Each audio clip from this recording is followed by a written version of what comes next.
আল্লাহ নবী সাহাবীরা বলে হযরত ওরা কি মুসলমান না? আলাইসা শাহাদুনা লা ইলাহা ইল্লাল্লাহ, ওরা কি কালিমা পড়ে নাই? ওরা কি মুসলমান নাই? আল্লাহ নবী বললেন হ্যাঁ, ক্বালু বালা, ওরা নামাজ পড়ে, রোজা করে, হজ করেছে, যাকাতও দেয়, মাঝে মধ্যে তাবলীগেও যায়, চিল্লায়ও যায়। সাহাবায়ে কেরাম বলেন মা শানুকা ইয়া রাসূলুল্লাহ, তাহলে কেন ওদের উপরে জান্নাতকে হারাম করে দেওয়া হলো? নবী বললেন তিন কারণে জান্নাতকে হারাম করে দেওয়া হয়েছে। জোরে কান কয় কারণে? আরো জোরে কান কয় কারণে? তিন কারণে জাহান্নামকে হারাম করে দেওয়া হয়েছে। এক নম্বর হলো মুদমিনুল খামার, যারা নেশা করে, মদ, তাড়ি, হিরোইন, গাঁজা, ভাং খায়। ও দোস্ত, কোনো মুসলমান মদ খেতে পারে না, তাড়ি খেতে পারে না। যে জিনিস খাওয়ার পরে মস্তিষ্ক বিকৃত হয়ে যায়, মার বিবির মধ্যে পার্থক্য নির্ণয় করতে পারে না, রাস্তায় গেলে কারেন্টের খাম্বাকে জড়ায় ধরে আব্বা আব্বা করে চিৎকার করে, এই জিনিস কোনো মুসলমান সুস্থ বিবেকবান মানুষ খেতে পারে না। আমার মুসলমান ভাইরা, আপনাদের গ্রামে আছে কিনা জানি না, আমার এলাকায় অনেক মুসল্লি আছে যারা মসজিদের প্রথম কাতারে নামাজ পড়ে, আবার গাজার আড্ডায় যে গাজাও খায়, প্রথম কাতারে নামাজ পড়ে, আবার বাড়ির ভাড়ের কাছে গিয়েও তাদের পাওয়া যায়। ও দোস্ত, পরিষ্কার করে বলে যায়, মুদমিনুল খামার যারা মদ, তাড়ি, হিরোইন, গাঁজা, ভাং খায়, ওরা যতই দান করুক না কেন, ওরা নামাজ পড়তে পড়তে যদি কপালে ঘাও বানায় ফেলে দেয়, দান করতে করতে যদি হাতেম তায় হয়ে যায়, বিশ্বনবী বলেছেন ওর দান, ওর ইবাদত আল্লাহর দরবারে কবুল হবে না যতক্ষণ পর্যন্ত মালিকের দরবারে তওবা না করবে। আমারিনাল হাক্কা হাক্কান ওয়ারযুকনা ইত্তিবাআহ ওয়া আরিনাল বাতিলা বাতিলান ওয়ারযুকনা ইজতিনাবা। সকলে বলি আমিন। জবান ছেড়ে দিয়ে উচ্চ কণ্ঠে বলি আমিন। নামাজের ভিতরে যে দরুদ শরীফ পড়া হয়, দরুদের ভিতরে শ্রেষ্ঠ দরুদ দরুদ ইব্রাহিম। আমরা বিশ্ব মানবতার মুক্তির দূত আমাদের প্রিয় নবী মুহাম্মদ রাসূলুল্লাহ সাল্লাল্লাহু আলাইহি ওয়াসাল্লামের উপরে খুব মনের গভীর থেকে ভালোবাসা নিয়ে আমরা একবার দরুদ শরীফ পাঠ করে নেই। আল্লাহ তাআলা আমাদের মর্যাদা 10 গুণ বাড়ায় দিবেন। আল্লাহ রসুল বলেছেন, মান সাল্লা আলাইয়া ওয়াহিদা সাল্লাল্লাহু আলাইহি আশারা মাররা, একবার পড়বেন আল্লাহ 10 বার দিবে। সুবহানাল্লাহ বলেন সকলেই, কেউ মুখ বন্ধ রাখবেন না, জবান ছেড়ে। আল্লাহুম্মা সাল্লি আলা মুহাম্মাদিন ওয়া আলা আলি মুহাম্মাদ কামা সাল্লাইতা আলা ইব্রাহিম ওয়া আলা আলি ইব্রাহিম ইন্নাকা হামিদুম মাজিদ। আল্লাহুম্মা বারিক আলা মুহাম্মাদিন ওয়া আলা আলি মুহাম্মাদ কামা বারাকতা আলা ইব্রাহিম ওয়া আলা আলি ইব্রাহিম ইন্নাকা হামিদুম মাজিদ। লা ইলাহা ইল্লাল্লাহ, লা ইলাহা ইল্লাল্লাহ, জবান ছেড়ে লা ইলাহা ইল্লাল্লাহ বলো, লা ইলাহা। কুরআনুল হাকিম 10 পারা সূরা তাওবা। আপনারা জানেন কোরআন শরীফে একটা সূরার উপরে বিসমিল্লাহ নাই। এই সূরাটার নাম হলো সূরা তাওবা। সূরা তাওবার 20 নম্বর আয়াতে কারিমা তেলাওয়াত করার সৌভাগ্য পেয়েছি। বিশ্বনবী মুহাম্মদ বাবা যদি রহমত করেন, আপনাদের দোয়া এবং আল্লাহ পাকের তৌফিক শামিলে হাল হয়, মুখতাসার সময় কিছু কথা বলে আপনাদের কাছে দোয়া চেয়ে দোয়া করে বিদায় গ্রহণ করব। আমা তৌফিক ইল্লা বিল্লাহ। সবাই বলুন আল্লাহুম্মা আমিন। তবে আলোচনা শুরু করার পূর্বে আমি একটি কথা আপনাদের কাছে বলে রাখতে চাই, সেটা হচ্ছে আমি হলো ঘরকা মুরগি ডালকা বরাবর। কথা বলেন ঠিক না বেঠিক? এলাকার মানুষ, জীবননগরের মানুষ, আমি কুসুমপুর বেনিপুর এলাকার মানুষের সাথে আমার আত্মার সম্পর্ক আছে। এমন একটা সময় গিয়েছে যে অঞ্চলে প্রতিটা গ্রামে গ্রামে মসজিদ ভিত্তিক প্রোগ্রাম আমি করেছি। আমার যোগ্যতা, আমার বয়ানের যে যোগ্যতা আপনাদের সকলের জানা আছে। আমি এমন কোনো বক্তা না যে দিগন্ত ফাটিয়ে ফেলব। জাস্ট আপনাদের দোয়া আল্লাহ তাআলা কবুল করেছেন, কিছু কথা বলবার তৌফিক দিয়েছেন। মালিকের রহমতের ভিক্ষুক আমি, তার দয়া এবং রহমতে কথা বলি। আপনারা দাওয়াত দেন, বাংলাদেশের বিভিন্ন প্রান্তে যাই, শুধুমাত্র মালিকের রহমতের আশায় যাই। তিনি যদি আমাকে মাফ করে দেন, আমি আলোচনা যখন করি কম বেশি আপনাদের জানা আছে, আমি কিন্তু মাঝখানে ফাও সময় নষ্ট করি না। কারণ একটা বিশ্বাস, ধর্ম বিশ্বাস আমার আছে, ফামান ইয়ামাল মিসকালা যাররাতিন খায়রান ইয়ারা ওয়া মান ইয়ামাল মিসকালা যাররাতিন শাররান ইয়ারা। আল্লাহ পাক সুবহানাহু ওয়া তাআলা বান্দার কাছ থেকে প্রতি সেকেন্ড, প্রতি মিনিট, প্রতিটা কথা, প্রতিটা কাজের হিসাব আল্লাহ নেবে কি নেবে না? আর জোরে বলুন, নেবে কি নেবে না? কিরামান কাতিবিনা ইয়ালামুনা মা তাফআলুন। দুইজন লেখক আমাদের কাছে সদা প্রস্তুত। আমার মুখ দিয়ে একটা কথা বের হওয়ার সাথে সাথে মা ইয়ালফিজু 26 পারায় সূরা কফ, কফের মধ্যে আল্লাহ বলছেন মা ইয়ালফিজু মিন কাউলিন ইল্লা লাদাইহি রাকিবুন আতীদ। বান্দার জবান থেকে একটি কথা বের হওয়ার সাথে সাথে, চাই সেটা ভালো হোক আর মন্দ হোক, আপনি কোরআন তেলাওয়াত করেন আর হাদিস পড়েন, ওয়াজ করেন আর গীতা পাঠ করেন, আপনার মুখ দিয়ে যাই করেন না কেন, বের হওয়ার সাথে সাথে সেটা লিপিবদ্ধ হয় এবং রবের দরবারে হিসাব দিতে হবে সেই কথার। কথা বলেন ঠিক না বেঠিক? এখন আমাকে দাওয়াত দিয়েছেন কর্তৃপক্ষ ওয়াজ করার জন্য বা তাফসীর করার জন্য। আমি আপনাদের কাছে 1 ঘন্টা সময় প্রাপ্ত হয়েছি। 1 ঘন্টা সময় আমার দায়িত্ব হলো কোরআন হাদিসের কথা বলা। কথা ঠিক? এটা আওয়াজ করে জবান ছেড়ে বলেন কথা ঠিক। একমত হলে আপনারা জবাব দেবেন, যদি বলেন একমত নাই তাহলে আপনি হাত তুলতে পারেন। আপনাদের পক্ষ থেকে আমাকে দায়িত্ব দেওয়া হয়েছে কোরআন হাদিসের কথা বলার জন্য, না গান গাওয়ার জন্য? সবাই কয় না কথা বলার জন্য না গান গাওয়ার জন্য? নসিহত, কোরআন হাদিসের নসিহত করার জন্য। যদি গান শুনবার প্রয়োজন হয় তাহলে বাংলাদেশে অনেক শিল্পী আছে না নাই? ইসলামী সঙ্গীত শিল্পী আছে, আবার এই যে বামরামদের পক্ষ থেকে অনেক শিল্পী আছে, মমতাজ, মনির খান, কত শিল্পী আপনারা চেনেন। আমি অত চিনিও না, জানিও না, আমি গানের অত ভক্তও নাই। তবে গান শোনার প্রয়োজন হলে শিল্পী আসবে। যেহেতু শিল্পী আসে না, এসেছে বক্তা, মৌলানা এসেছে, সুতরাং মৌলানা স্টেজে যতটুকু সময় কথা বলবে কোরআন হাদিসের নসিহত, মাঝখানে কোনো গান। কথা ঠিক? আরো জোরে বলেন না ঠিক? যদি কেউ গানের ভক্ত থেকে থাকেন, আমি অনুরোধ করছি আপনি মাহফিল থেকে উঠে যেতে পারেন, আশপাশে বাদাম ভাজা খেয়ে বেড়ান, ঘুরে ঘুরে বেড়ান। আমার বয়ান শেষ হয়ে গেলে আবার আপনি এসে বসেন যে হুজুর গান গাইতে পারে। কথা ঠিক না বেঠিক? আমার প্রতিটা সেকেন্ড, প্রতিটা মিনিট আল্লাহর দরবারে হিসাব দিতে হবে। সেই বিশ্বাস আর ভয় নিয়ে আমি স্টেজে আসি। 1 মুহূর্ত সময় অপচয় করবার কোনো সুযোগ নাই। যতটুকু সময় কথা বলবো, এজন্য আমি বলি আমার 1 ঘন্টার বয়ান, গান গাওয়া বক্তাদের 2 ঘন্টা হবে। কথা বলেন না কেন? আমার 1 ঘন্টার বয়ান, গান গাওয়া বক্তাদের 2 ঘন্টা হবে। সুতরাং আপনারা আগ্রহ সহকারে আল্লাহর কোরআন শোনার জন্য মনোযোগ দিয়ে বসে যান। আল্লাহ তাআলা সবাইকে আসবার বসবার তৌফিক দান করে। সবাই বলেন আমিন। আর জোরে বলেন আমিন। আমি যত অনুরোধ করি কিছু মানুষ আসবে না, আসে না নাই? আমি রাস্তা দিয়ে আসলাম, রাস্তায় আসার কোনো কায়দা নেই, এত মানুষের ভিড়। এখানে যত লোক তার থেকে অনেক বেশি লোক রাস্তায় ঘুরে বেড়াচ্ছে, পা ফেলার কায়দা নাই। এরা কিন্তু বাড়ির থেকে বিদায় নিয়ে এসেছে, ওয়াজ শুনতে যাচ্ছে। মার কাছ থেকে বিদায় নিয়ে এসেছে, বউর কাছ থেকে বিদায় নিয়ে ওয়াজ শুনতে গেলাম। বউ মনে করছে আমার স্বামী কত আল্লাহ আল্লাহ হয়ে গেছে, ওয়াজ শুনতে গিয়েছে, আল্লাহর ওলি হয়ে গেছে। মা চিন্তা করছে আরে এই যুগে আমার ছেলে ওয়াজ শুনতে গেছে, আমার ছেলে বড় আল্লাহর ওলি হয়ে গেছে। এজন্য আমি বলি 3 প্রকারের শ্রোতা ওয়াজ শুনতে আসে। কয় প্রকারের শ্রোতা? বলেন বলেন, কয় প্রকারের? টাটকা শ্রোতা, আটকা শ্রোতা, ফটকা শ্রোতা। বলেন, টাটকা শ্রোতা, আটকা শ্রোতা, ফটকা শ্রোতা।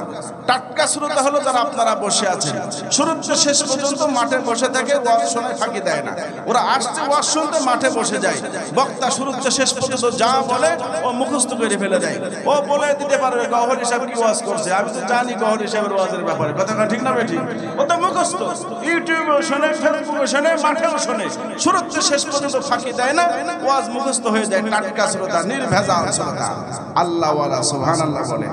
2 নম্বর আছে আটকা শ্রোতা। আটকা শ্রোতা ওয়াজ শোনে তো নাই, হুজুরই পছন্দ করে না। হুজুর দেখলি ওর গা জ্বলে, চুল কই, আছে না নাই? আরে জোরে বলেন আছে না নাই? মনে করছেন 5ই আগস্ট দেশ স্বাধীন হয়ে ওরা বাংলাদেশ থেকে হিজরত করে মদিনা চলে গেছে? নরা দেশে আছে না নাই? হুজুর দেখলেই হুজুর যদি একটা ভালো জামা গায়ে দেয়, দেখেছো হুজুর টাকা পালে কোন জায়গায়?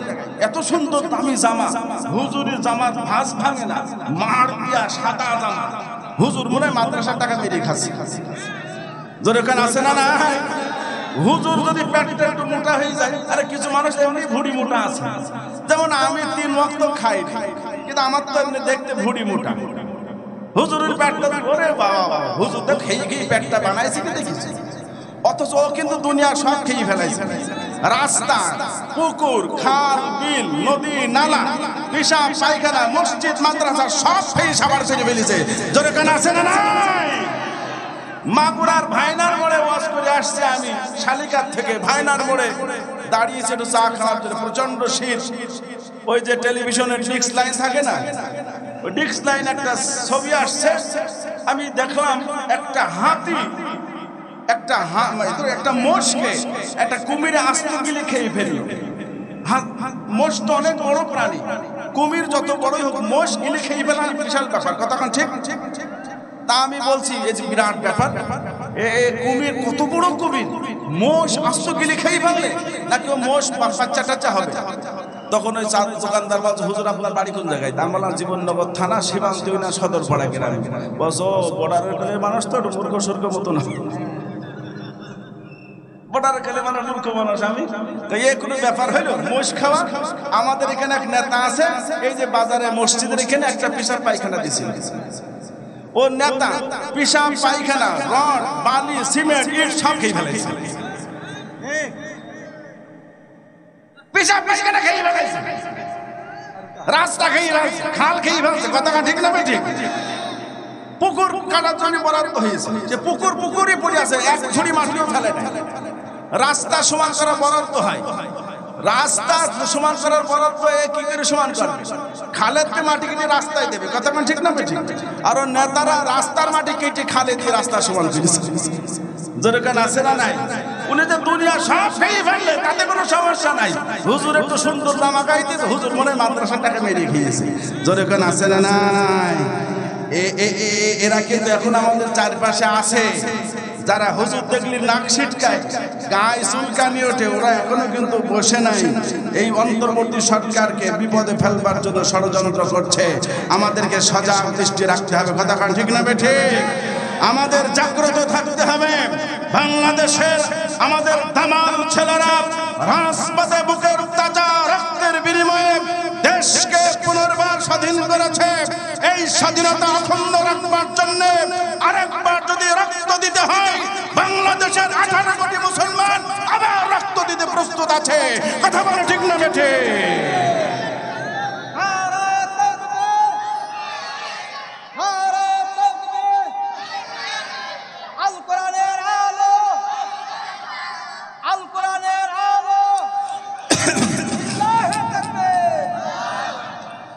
আপনারা দোয়া করেন, বাংলাদেশে আমরা আশার আলো দেখতে পাচ্ছি। বাংলাদেশে যত ইসলামী সংগঠন আছে, ইসলামী নেতাদের মধ্যে দূরত্ব কমিয়ে সবাই কাছে আসা শুরু হয়েছে, কথা ঠিক না বেঠিক আমার ভাইরা? যদি ইসলামী সংগঠনের নেতারা কাছে চলে আসে, এক ফ্যাসিস্ট, এক স্বৈরাচার হাসিনাকে বিদায় করেছি, আবার নতুন করে যারা বাংলাদেশকে লুটপাট করে খাবার স্বপ্ন দেখছো, তোমাদের দিবা স্বপ্নে পরিণত হবে। আগামীর বাংলাদেশে নতুন কোন স্বৈরাচারের জায়গা হবে না, হবে না, কথা ঠিক না বেঠি? ওরা বুঝতে পেরেছে হুজুররা কাছাকাছি চলে আসছে, এজন্য হুজুরদের দরবারে ধর্ণা দিচ্ছে ভিক্ষুকের মতো, কথা ঠিক না বেঠি আমার ভাইরা? যতই ভিক্ষার হাত পাতো, ধর্ণা দিয়ে কোনো লাভ হবে না। আমরা তোমাদেরকে চিনে ফেলাইছি, কথা ঠিক না বেঠি আমার ভাইরা? গুড়ে পিটা, আরো জোরে কান্না, গুড়ে পিটা। আমরা সবাই ইসলাম চাই তো ইনশাআল্লাহ। কে কে জান দুহাত তোলা, আল্লাহকে দেখায় দেন, নারায়ে তাকবীর।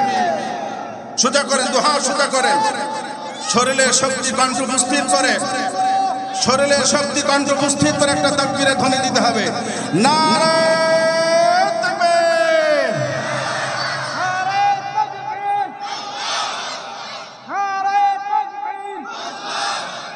ইসলামের সর্বদা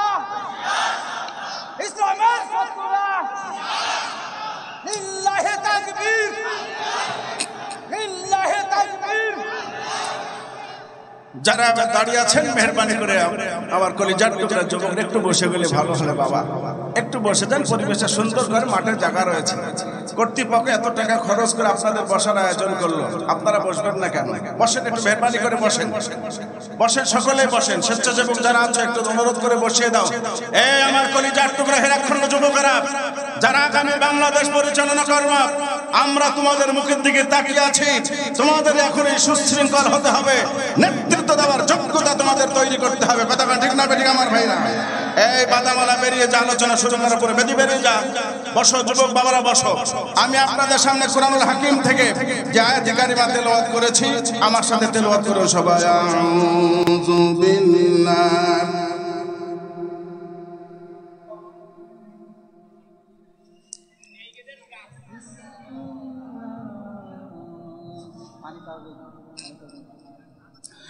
الذين آمنوا وهاجروا وجاهدوا في سبيل الله بأموالهم وأنفسهم أعظم درجة عند الله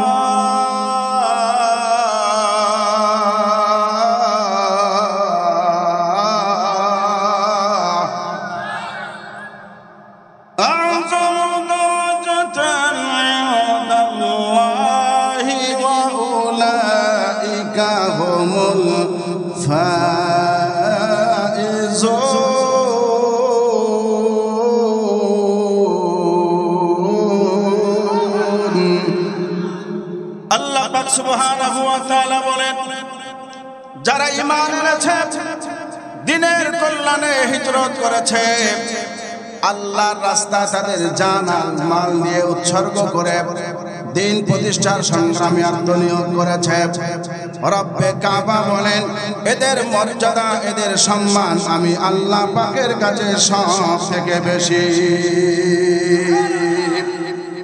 আল্লাহ পাক সুবহানাহু ওয়া তাআলা আরো বলেন, শুধু এদেরকে শ্রেষ্ঠ মর্যাদাই দেই নাই, এরা মরার সঙ্গে সঙ্গে এদের জন্য আমি আল্লাহ তাআলা জান্নাতকে সুসজ্জিত করে রেখেছি। এরা মরার সঙ্গে সঙ্গে আল্লাহ পাকের জান্নাতের মধ্যে চলে যাবে। আমার মুসলমান ভাইরা, আয়াতে কারিমাটা নাজিল হয়েছিল আল্লাহর নবী যখন সাহাবায়ে কেরামদেরকে হিজরত করবার জন্য নির্দেশ দিয়েছিলেন। নির্দেশ পাওয়ার সঙ্গে সঙ্গে সাহাবায়ে কেরাম কেউ আবিসিনিয়ায় হিজরত করেছিল, কেউ সিরিয়ায় গিয়েছিল, কেউ বসরায় গিয়েছিল, কেউ মদিনায় গিয়েছিল। সর্বশেষ হযরতে আবু বকর সিদ্দিক রাদিয়াল্লাহু তাআলা আনহু উনি অবশিষ্ট ছিলেন, উনি যান নাই। আল্লাহর নবীর কাছে হিজরতের পারমিশন চেয়েছিলেন। নবী বললেন, আবু বকর রে, তোমাকে এখন হিজরত করার পারমিশন দিতে পারবো না। আমার রব ইমানদারদেরকে হিজরতের পারমিশন দিয়েছেন, আমাকে এখনো নির্দেশ দেয় নাই। আমাকে যখন নির্দেশ দিবে আমি তোমাকে সঙ্গে করে আমি মদিনায় চলে যাব। আমার ভাইয়েরা, মদিনা ইসলামী রাষ্ট্র প্রতিষ্ঠা করার জন্য সমস্ত মুসলমানদেরকে আল্লাহ তাআলা হিজরত করার নির্দেশ দিয়েছিলেন। এই সময় হিজরত করা সকল মুমিনদের জন্য ফরজ ছিল, আদেশটা পালন করা ফরজ ছিল। কিন্তু কিছু মুসলমান আছে যারা নিজেদের ব্যবসা বাণিজ্য, নিজেদের পরিবার পরিজন, সন্তান সন্ততি, টাকা পয়সা, জমি জায়গার কারণে হিজরত করতে পিছু হটেছিল, হিজরত করে নাই। আল্লাহ পাকের চূড়ান্ত নির্দেশ হিজরত করে মদিনায় ইসলাম কায়েম করতে হবে। তারা মদিনায় না যে মক্কায় থেকে গিয়েছিলেন। আল্লাহ পাক সুবহানাহু ওয়া তাআলা যারা হিজরত করে নাই, আল্লাহ পাকের চূড়ান্ত নির্দেশে অমান্য করেছে, আল্লাহ পাক তাদের জন্য এই কড়া ঘোষণাটা আল্লাহ তাআলা কোরআন শরীফে নাযিল করে দিয়েছেন। কারণ হলো মুমিন যারা, তাদের কাছে ওদের জান মাল বড় নয়, মুমিনদের কাছে তাদের সন্তান সন্ততি বড় নয়। মুমিনদের কাছে তাদের পিতা মাতা বড় নয়। যারা ঈমান এনেছে আল্লাহ পাকের সার্বভৌম বিশ্বাস করেছে, এদের কাছে আল্লাহর হুকুম একদিকে আর দুনিয়ার সব টাকা পয়সা সম্পদ একদিকে।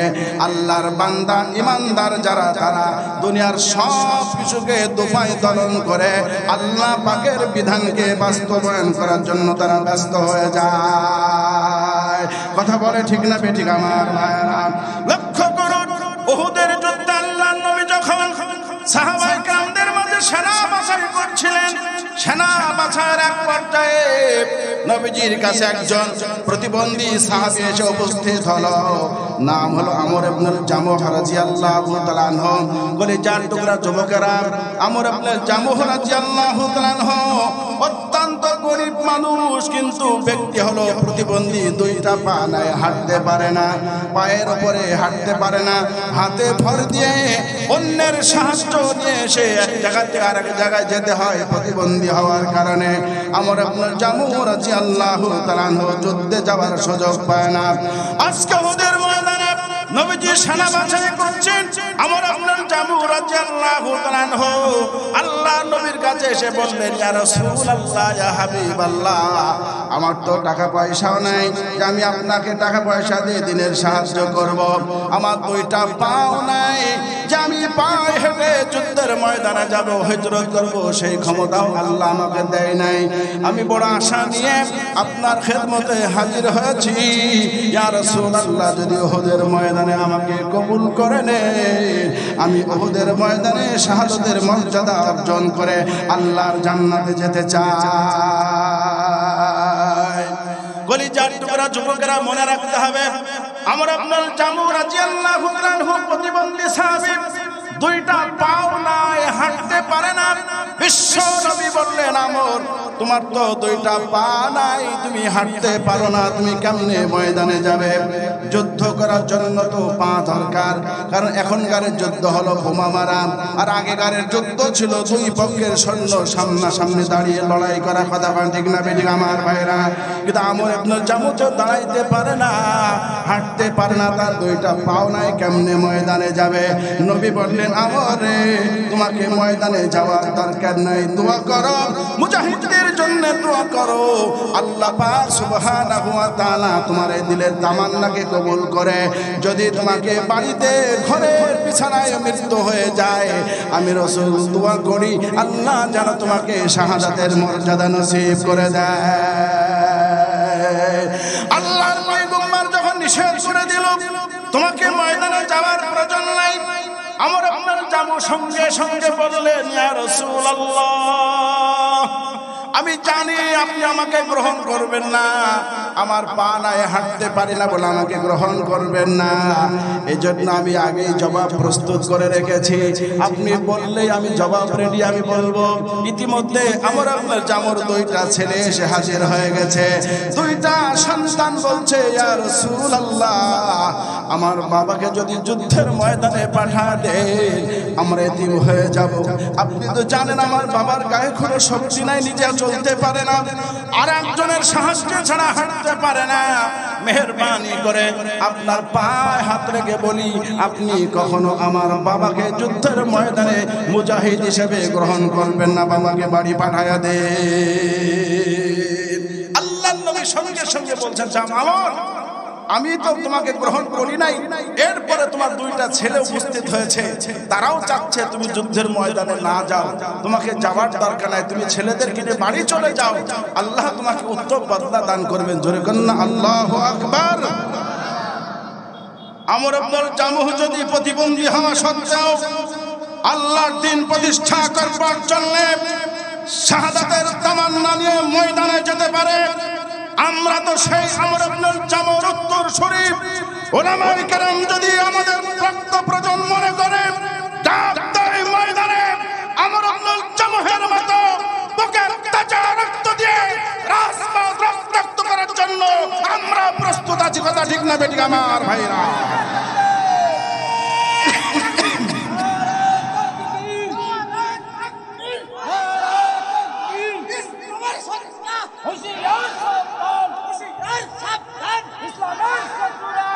কোন কালেই মুসলমান রক্ত দিতে ভয় পায় না। কথা ঠিক না বেঠিক আমার ভাইরা?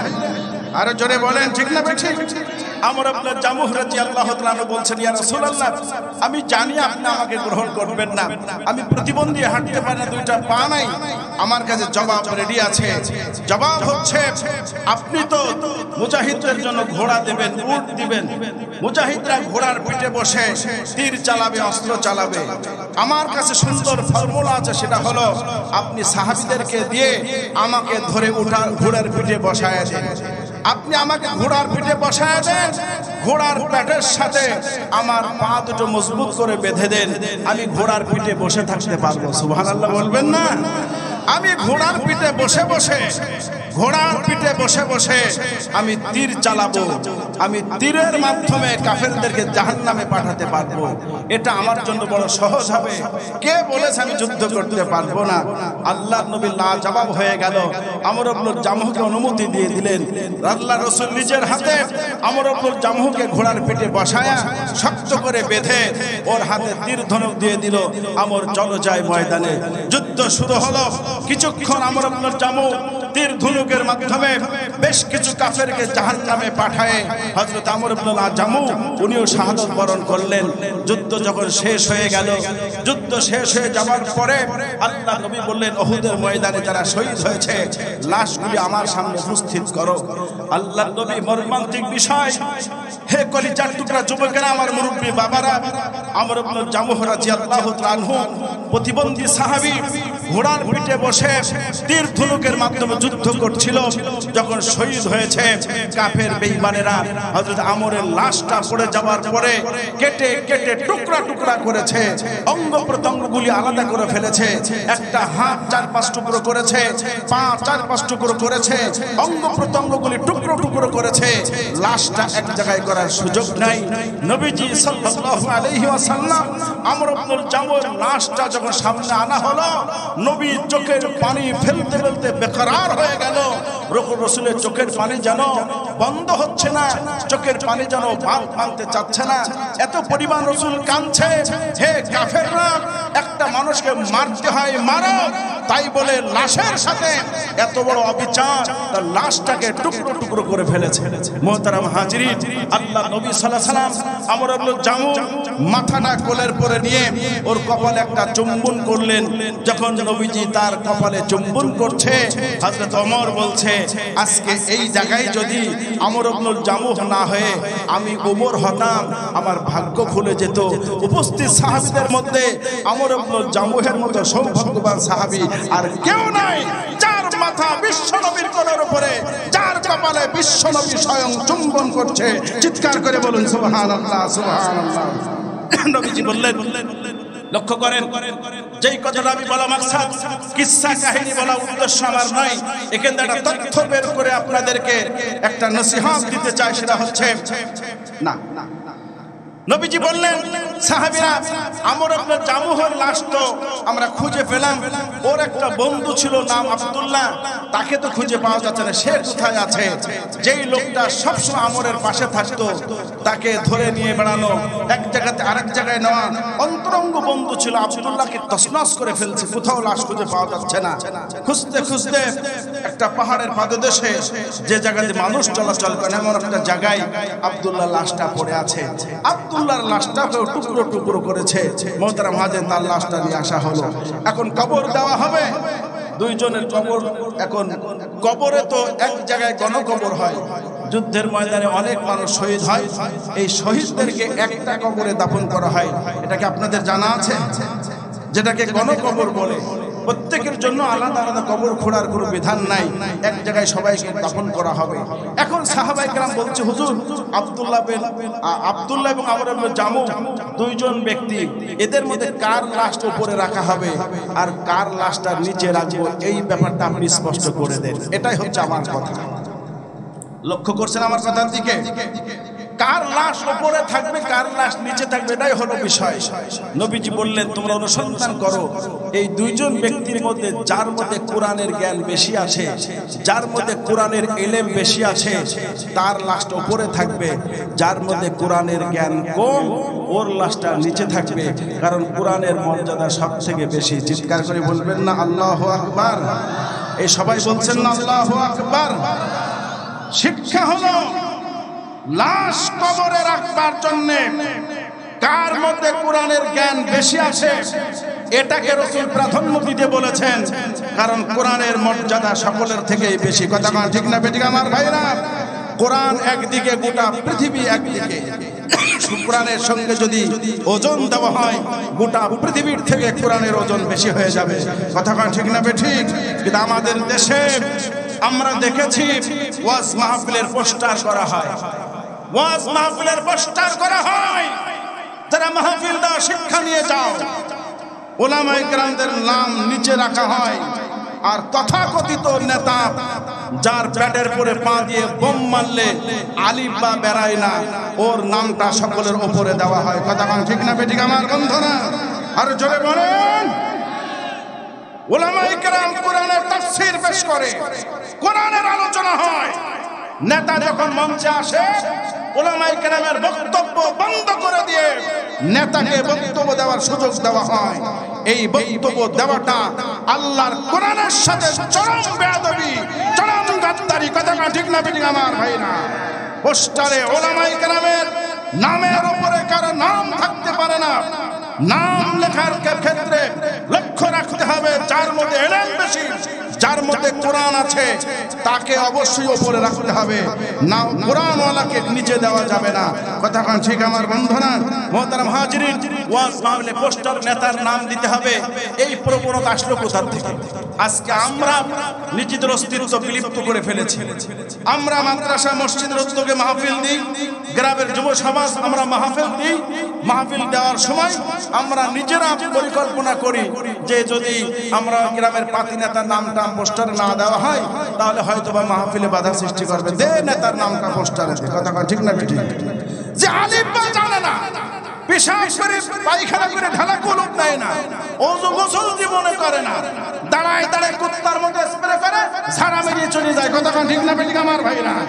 কুকুর তাও পেশাব করলে গাছের আড়াল করে পেশাব করে, ঠ্যাং তুলে স্প্রে করে। কথা ঠিক? আরে কুত্তা মার কানে তাকে ঠ্যাং তোলে, সোজা দাঁড়িয়ে দাঁড়িয়ে মারে। কথা ঠিক না বেঠিক আমার ভাই না?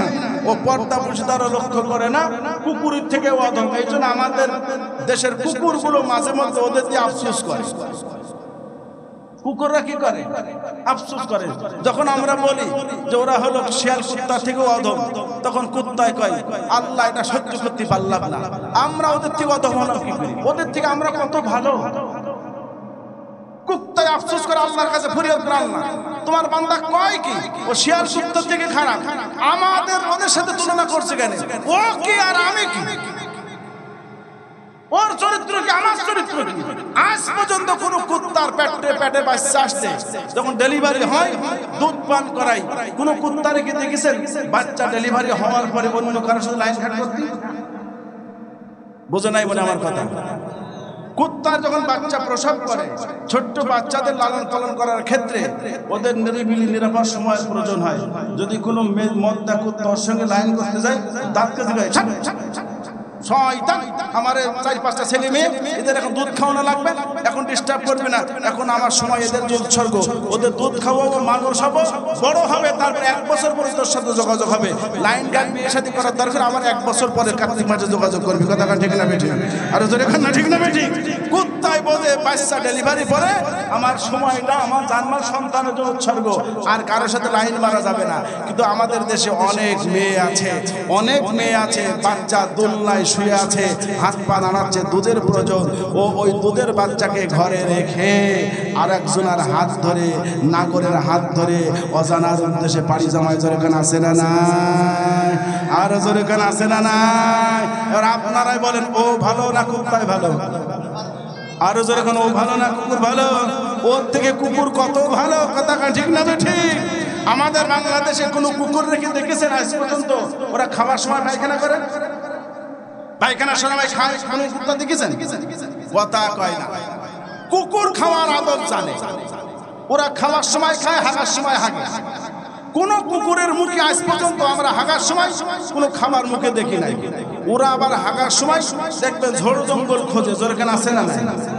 আরে মানুষ আশরাফুল মাখলুকাত, দামি সৃষ্টি, দেখবেন ওদের বাড়ির পায়খানা টাইলস ফিটিং পায়খানা এত সুন্দর, ভাত ঢেলে খাওয়া যায়। পায়খানার এক কোনায় এক পাজা বিড়ির পাশা পড়ে আছে। জোরে কোন আছে না নাই? কুত্তায় জানে খাওয়ার সময় খেতে হয়, হাগার সময় হাঁটতে হয়। খাওয়ার হাগা এক জায়গায় করা যায় না, কথা কান ঠিক না বেটি? খাওয়ার আদব আলাদা, হাগার আদব জোরে কান না। খাওয়ার আদব আলাদা, হাগার আদব আলাদা। খাওয়ার হাগা এক জায়গায় করা যায় না। মানুষ আশরাফুল মাখলুকাত ও পায়খানার মধ্যে এক পাশা বিড়ির পাশা। এই বিড়ির পাশা কি হেঁটে হেঁটে চলে গেছে নাকি আপনাদের বাড়ির মেয়ে ছেলে রাস্তাতে খুঁটি খুঁটি নিয়ে গিয়েছে? ও বাবা, এই গোপালগঞ্জে এক নেতার বাড়ি আমি রাস্তা ফোন করছি, বললাম ভাই পায়খানার মধ্যে অত বিড়ির পাশা কেন? তাই হুজুর আর লজ্জা দিয়ে না, ওই পায়খানায় বসে ওর না টানলে আমার হাগা ক্লিয়ার হয় না। আমি চিন্তা করলাম এই জন্য বিড়ি কোম্পানি লিখেছে আজিজ বিড়ি কেন খাই অতি সাথে শান্তি পাই। হ্যাঁ, আবার লিখেছে সাজে গন্ধ অতুলনীয়। জোরে কান ঠিক না বেঠিক? আসলে বাস্তবে নিচে পায়খানার গন্ধ জোরে কান আছে না নাই? এই বলেন তো, শীতকালে যখন পায়খানা করা হয় পায়খানাতে ধোঁয়া ওঠে না ওঠে না? কথা কয় না? পায়খানাতে ধোঁয়া বেরোয় না বেরোয় না? পায়খানার গুড় ধোঁয়া ওর মুক্তি বেরোচ্ছে ধোঁয়া, গুড় ধোঁয়া মুখের ধোঁয়া বিড়ির ধোঁয়া এক জায়গায় পাইড হয়ে গেছে, মিশিয়ে গেছে। মানুষদের আমাদের সাথে তুলনা করে কি সত্যি করা যায়? ওর থেকে আমি কত ভালো। আমরা তো খাওয়ার সময় হাগি না, হাগার সময় খাইনি। কথা কয় ঠিক না বেটি? এক মাস চাষে কি তোর মার জন্য দোয়া করবো না? যা ইনশাআল্লাহ দোয়া করবো, আল্লাহ তোর মারে মাফ করে দিক। বস ওই জায়গায় বস। এক ছেলে রাস্তার ধারে পায়খানা করতেছে আর কলা খাচ্ছে, পাশ দিয়ে যাচ্ছে মাস্টার। মাস্টার মানুষ তো মুখ কন্ট্রোল করতে পারে না। দিকে রে তুই ব্যাপারটা কি? যারা বিড়ি খাও, মদ খাও, হেরোইন খাও, গাঁজা ভাম খাও, আমি মোহাম্মদ দিয়ে তোমাদের বলছি, বিশ্ব নবী মরদুলাল বলেছেন, মিশকাত শরীফের হাদিস খুলে দেখেন 395 নম্বর পৃষ্ঠায় হাদিসটা এসেছে। আল্লাহ নবী বলেছেন, সালাসাতুন কাদ হারামাল্লাহু আলাইহিল জান্নাহ, তিনজন ব্যক্তির উপরে আমার আল্লাহ জান্নাতকে হারাম করে দিয়েছেন। জোরে কান, কয়জন ব্যক্তির উপরে? আরো জোরে বলুন, কয়জনের উপরে? তিনজন ব্যক্তির উপরে জান্নাতকে হারাম করে দিয়েছেন। জাহান্নাম না জান্নাত হারাম। আল্লাহ নবী সাহাবীরা বলে, হুজুর ওরা কি মুসলমান না? আলাইসা আশহাদুনা লা ইলাহা ইল্লাল্লাহ, ওরা কি কালিমা পড়ে নাই? ওরা কি মুসলমান নাই? আল্লাহ নবী বললেন, হ্যাঁ। ক্বালু বালা, ওরা নামাজ পড়ে, রোজা করে, হজ করেছে, যাকাতও দেয়, মাঝে মধ্যে তাবলীগেও যায়, চিল্লায়ও যায়। সাহাবায়ে কেরাম বলেন, মা শানুকা ইয়া রাসূলুল্লাহ, তাহলে কেন ওদের উপরে জান্নাতকে হারাম করে দেওয়া হলো? নবী বললেন, 3 কারণে জান্নাতকে হারাম করে দেওয়া হয়েছে। জোরে কান, কয় কারণে? আরো জোরে কান, কয় কারণে? 3 কারণে জাহান্নামকে হারাম করে দেওয়া হয়েছে। 1 নম্বর হলো মুদমিনুল খামার, যারা নেশা করে, মদ, তাড়ি, হিরোইন, গাঁজা, ভাং খায়। ও দোস্ত, কোনো মুসলমান মদ খেতে পারে না, তাড়ি খেতে পারে না। যেই জিনিস খাওয়ার পরে মস্তিষ্ক বিকৃত হয়ে যায়, মার বিবির মধ্যে পার্থক্য নির্ণয় করতে পারে না, রাস্তায় গেলে কারেন্টের খাম্বাকে জড়ায় ধরে আব্বা আব্বা করে চিৎকার করে, এই জিনিস কোনো মুসলমান সুস্থ বিবেকবান মানুষ খেতে পারে না। আমার মুসলমান ভাইরা, আপনাদের গ্রামে আছে কিনা জানি না, আমার এলাকায় অনেক মুসল্লি আছে যারা মসজিদের প্রথম কাতারে নামাজ পড়ে, আবার গাজার আড্ডায় যে গাজাও খায়, প্রথম কাতারে নামাজ পড়ে, আবার তাড়ির ভাড়ের কাছে গিয়েও তাদের পাওয়া যায়। ও দোস্ত, পরিষ্কার করে বলে যায়, মুদমিনুল খামার যারা মদ, তাড়ি, হিরোইন, গাঁজা, ভাং খায়, ওরা যতই দান করুক না কেন, ওরা নামাজ পড়তে পড়তে যদি কপালে ঘাও বানায় ফেলে দেয়, দান করতে করতে যদি হাতেম তায় হয়ে যায়, বিশ্বনবী বলেছেন, ওর দান, ওর কোন ইবাদত আল্লাহর দরবারে কবুল হবে না যতক্ষণ পর্যন্ত মালিকের দরবারে তওবা না করবে। আমার মুসলমান ভাইরা, যদি বিড়ি খাওয়ার অভ্যাস থেকে থাকে, মদ খাওয়ার অভ্যাস এই মাহফিলে থেকে থাকে, আমি পায়ে হাত রেখে বলে যাই, অত্যন্ত মহব্বত আর ভালোবাসা নিয়ে বলছি, আপনার কল্যাণ কামনা করি। আপনি দান করছেন, মাহফিল করছেন, আপনি নামাজ পড়ছেন, রোজা করছেন, আপনার জীবনের কোনো ইবাদত আল্লাহর দরবারে কবুল হবে না শুধুমাত্র মদ, তাড়ি খাওয়ার অভ্যাস থাকার কারণে। আমার গ্রামের একটা কাহিনী বলি আমার ভাইরা, আমার নিজের সচক্ষে দেখা, রাত তখন 1:30 বাজে, আমি মাহফিল থেকে বাড়িতে যাচ্ছি, তখন আমি গ্রামে থাকি, এখন তো জীবননগর শহরে থাকি। তো রাত তখন 1:30 বাজে, আমার বাড়ির পাশে একটা পুকুর আছে, যারা সদরপাড়ায় গিয়েছেন তারা দেখেছেন। তখন পানি নাই, ওই পুকুরের মধ্যে গুমড়ানোর আওয়াজ, মানে ছেম আওয়াজটা এরকম। যদি কাউকে গলা টিপে ধরা হয়, গলা টিপে ধরলে অথবা জবাই করলে যেরকম গুমড়ানোর আওয়াজ, আমরা কুরবানি করার সময় গরু জবাই করলে যে আওয়াজটা বের হয়ে আসে, এরকম একটা আওয়াজ, এরকম আওয়াজ হচ্ছে। আমি চিন্তা করলাম যে আসলে কি কোনো খুন খারাপই হচ্ছে নাকি।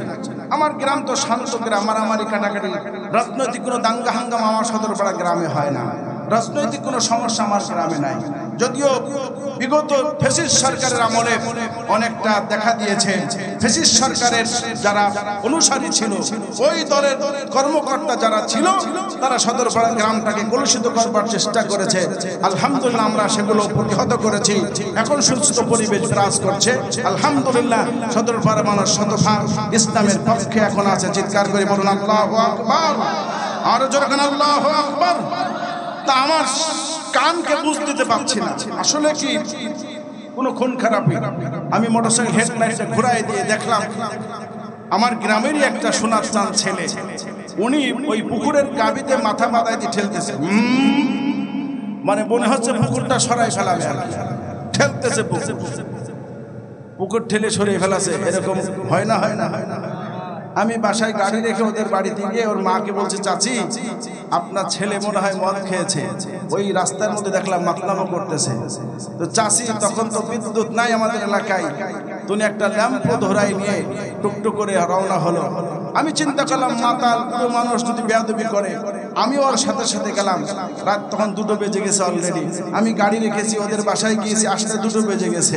ওর মা এসে বলছে, এই জানোয়ার তুই মরলি না, আমাদের দেশের মা চাচিরা যেভাবে গালি দেয়, জানোয়ার তোর মরণ হলো না, তুই মরলে আমি অন্তত শান্তি পেতাম, তোর জ্বালায় আমি আর শান্তি পাচ্ছি না। এখন ও বলছে আমার বউ কই, তো মা বলছে শয়তান, বউ কি রাস্তায় বসে থাকবে, বউ বাড়ি ঘুমাচ্ছে, কই না তুই আমার বউ। কি নাউজুবিল্লাহ বললেন না যে? আপনারা কি সবাই খুশি হয়েছে? কাকে বউ বললো ভাই? সবাই বলে কাকে বউ বললো? যেই মা তাকে 10 মাস গর্ভে রেখেছে, যেই মাকে রক্তাক্ত করে সে পৃথিবীতে এসেছে, সেই মাকে বউ বললো। বউকে আর মাকে এটা বোঝার যোগ্যতাও সে হারিয়ে ফেলেছে। কথা ঠিক না বেঠিক আমার ভাই না? মার বর মধ্যে যে পার্থক্য নির্ণয় করতে পারে না, আপনারা মানুষ বলতে পারেন, আমি তাকে মানুষ বলতে প্রস্তুত নয়। ও হলো শুয়োরের থেকেও, কুত্তার থেকেও খারাপ। কথা ঠিক না বেঠিক আমার বন্ধুরা? মুহতারাম হাজির, হাদিসটা তরজমাতুল বাব হিসেবে তরজমা করে যায়।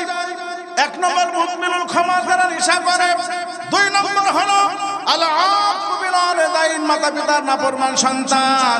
যেই সন্তান মা বাবার সঙ্গে দুর্ব্যবহার করেছে, মনে কষ্ট দিয়েছে, রাসূল বলেন মাতা পিতার নাফরমান সন্তানের জন্য আমার আল্লাহ জান্নাতকে হারাম করে দিয়েছে। মুসলমান ভাইরা রে আমার, আমি আমার মূল আলোচনায় ফিরে আসবো। যেহেতু হাদিসটা তেলাওয়াত করেছি, তরজমাতুল বাব হিসেবে আমি হাদিসের তরজমাটা করে যাই। ও মুসলমানেরা যারা আব্বা আম্মা বেঁচে আছে, আপনি পারিবারিক জীবনে কাজের সুবাদে বিভিন্ন সময় সন্তানের সাথে আব্বা মার কথা কাটাকাটি হয়, রাগারাগি হয়ে যায়। আমরা সন্তানরা রাগ কন্ট্রোল করতে না পেরে বাবার সঙ্গে দুর্ব্যবহার করে বসি, মায়ের সঙ্গে দুর্ব্যবহার করে বসি। ওই অবস্থায় যদি আব্বা মা আপনার বিরুদ্ধে আল্লাহর দরবারে হাত তুলে দেয়, খোদার কসম আল্লাহর আরশে আসবে, আব্বা মার দোয়া কবুল হতে আসমানে কোনো বাধা থাকে না। আল্লাহর নবী বলেছেন, যদি কোনো পিতা মাতা সন্তানের জন্য বদদোয়া করে দেয়, এই সন্তান যতক্ষণ পর্যন্ত আব্বা মার কাছে ক্ষমা না যায়, ততক্ষণ পর্যন্ত আমার আল্লাহ ওর জীবনের কোনো ইবাদত কবুল করে না। কোরআন শরীফের মধ্যে এসেছে, ওয়াকাযা রাব্বুকা আল্লা তা'বুদু ইল্লা ইয়্যাহু ওয়া বিল ওয়ালিদাইনি ইহসানা ইম্মা ইয়াবলুগান্না ইনদাকাল কিবারা আহাদুহুমা আও কিলাহুমা ফালা তাকুল লাহুমা উফফিন ওয়ালা তানহারহুমা ওয়া কুল লাহুমা কাওলান কারীমা।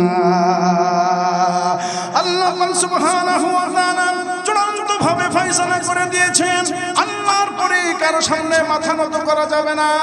মাথা নত একমাত্র আল্লাহর সামনে হবে, গোলামি কেবল আল্লাহকেই করতে হবে। এরপরে তোমরা মাতা পিতা বেঁচে থাকলে তাদের সঙ্গে ভালো ব্যবহার করবে। হে মুসলমানেরা শুনে রাখেন, আমার আল্লাহ কোরআন শরীফে কোন কিছু কিছু বিধান আছে জোড়ায় জোড়ায় আলোচনা করেছেন, কিছু কিছু বিধান আছে আলাদা আলাদা আলোচনা করেছেন। আমার ভাইয়েরা, আল্লাহর গোলামি আর মাতা পিতার খেদমতের ব্যাপারে আল্লাহ এই বিধানটা জোড়ায় জোড়ায় আলোচনা করেছেন।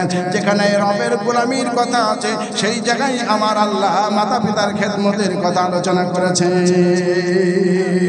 কোরআন শরীফ পড়ে দেখুন, যেখানে নামাজ কায়েম করার কথা আছে সেখানে যাকাত দেওয়ার কথা আছে। আকিমুস সালাত ওয়া আতুজ যাকাত, ইকামাতিস সালাত ওয়া ইতাইজ যাকাত। যেখানে নামাজের কথা সেখানে যাকাতের কথা, যেখানে আল্লাহর গোলামির কথা সেখানে মাতা পিতার খেদমতের কথা। আতিউল্লাহ ওয়ার রাসূলা, যেখানে আল্লাহর ইতাআতের কথা সেখানেই তার রাসূলের ইতাআতের কথা আমার আল্লাহ কুরআন শরীফের বিভিন্ন জায়গায় জোড়ায় জোড়ায় আলোচনা করে দিয়েছে। এই জন্য আমার ভাইয়েরা, কোরআন শরীফের বর্ণনা অনুযায়ী প্রতিটা মানুষের সামনে যেমন আল্লাহর গোলামি করা ফরজ হয়ে যায়, কোরআনের বক্তব্য অনুযায়ী প্রতিটি সন্তানের উপরে মাতা পিতার খেদমত করা ফরজ হয়ে যায়। যদি সন্তান জীবদ্দশায় আব্বা মা খাবার কষ্ট পড়ার কষ্ট পায়, সন্তান শুনে রাখো, তোমার জীবনের সমস্ত নেক আমলগুলি আমার আল্লাহ বরবাদ করে দিবে। কলিজার টুকরা যুবকেরা কান লাগায়া শোনো, নবীর প্রিয় সাহাবী হযরত আলকামা রাদিয়াল্লাহু তাআলা আনহু, যিনি নবীজির সঙ্গে জিহাদ করেছেন, নবীজির পিছনে 5 ওয়াক্ত নামাজ জামাতে আদায় করেছেন, জিহাদের চাঁদা দিয়েছে, আল্লাহ নবীর মুখ থেকে কোরআনের তাফসীর শুনেছেন। এই মানুষটা মরজে মওতে পৌঁছে গেছে, তার মধ্যে কালিমা বের হচ্ছে না। আল্লাহ নবীর কাছে সংবাদ গেল, ইয়া রাসূলুল্লাহ, আপনার প্রিয় সাহাবী হযরতে আলকামা রাদিয়াল্লাহু তাআলা আনহু, আমরা তার পাশে বসে কালিমা তালকিন দেওয়ার চেষ্টা করেছি, কিন্তু তার মুখ থেকে কালিমা বের হয় না। সব কথা বলতে পারে, আব্বা মা ডাকতে পারে, সন্তানকে কাছে ডাকতে পারে, প্রয়োজনীয় সব কথা বলতে পারে, কিন্তু কালিমা বলতে গেলে তার মুখ দিয়ে কালিমা বের হয় না, মুখটা বেরেক হয়ে যায়। নবীজি বললেন, সাহাবীরা শোনো, তা আলকামার মা বাবা বেঁচে আছে কিনা? দুইজনের যে কোনো একজন যদি বেঁচে থাকে আমার কাছে সংবাদ পাঠা দাও, হয়তোবা তারা আসবে, তা না হলে আমি নবীজি তাদের সঙ্গে দেখা করব। হযরত আলীর সঙ্গে একজন সাহাবীকে দিয়ে পাঠায় দেওয়া হলো। হযরত আলী যাইয়া আলকামার পাশে বসে বসে আলকামাকে বারবার কালিমার তালকিন দেওয়া হলো, কিন্তু আলকামার মুখ থেকে কালিমা বের করা সম্ভব হলো না। আলী রাদিয়াল্লাহু তাআলা আনহু নবীজির কাছে সংবাদ পাঠিয়ে দিলেন, ইয়া রাসূলুল্লাহ, ইয়া হাবিবাল্লাহ, আমি বারবার চেষ্টা করে ব্যর্থ হয়েছি, আলকামার মুখ থেকে কালিমা কখনোই বের হওয়া সম্ভব নয়, সে কালিমা পড়তে পারে না। নবীজি সংবাদ পাঠালেন, আলী রে, আলকামার বাড়ি অপেক্ষা করো, আমি এসে তার মায়ের সঙ্গে দেখা করতে চাই।